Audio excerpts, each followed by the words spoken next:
Good morning. It is Monday, not Friday. Be reassured that you've got the right day. Chaos broke out on Friday, and I couldn't get to taping, but nothing's changed over the weekend. The nature of the chaos is beyond unusual.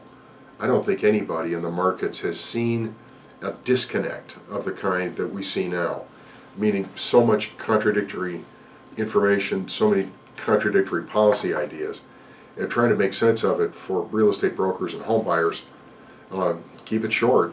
The Friday morning we got the first news from December saying 292,000 new jobs created in December. I don't think anybody at a bond trading desk believes the number. There's something seasonal in it, something funny in it, weather in it, because the other data that came out also from December show a continuing sharp slowdown in manufacturing and even in the service sector. And GDP growth tailed all through the fall, maybe not a whole lot more than break even, less than 1%. So the data doesn't fit, and it should fit. So the U.S. economy's growth track is uncertain. The Fed says that it's not uncertain. The Fed says it's coming. Fed's coming, it says, at about a quarter-point increase every 90 days all year long in 2016, and again in 17 and again in 18.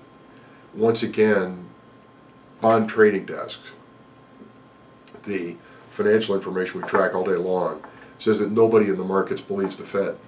They think they intend to be too aggressive.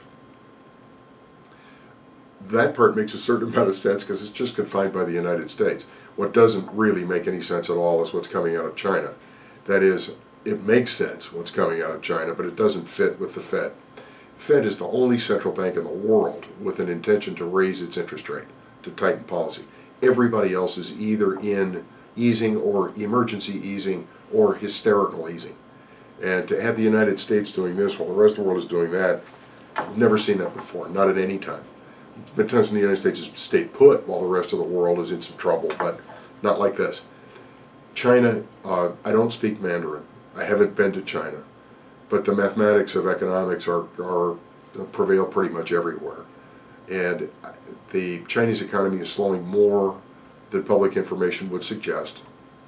The only way that China can keep its economy going at the kind of pace that it has forecast, meaning a growth rate of 6 or 7% annually, is to continue to stuff exports into the rest of the world, which hurts everybody else's economy and tends to pull down prices, which adds to disinflation, if not deflation.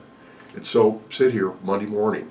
Rates are lower now than they've been any day during 2016 so far. 30-year fixed-rate mortgages, 4. We're going to get a resolution to this disconnect. And my hunch is that it isn't going to be tidy or polite. But at the moment, disconnect it is. Have a good week. I'll be back on Friday.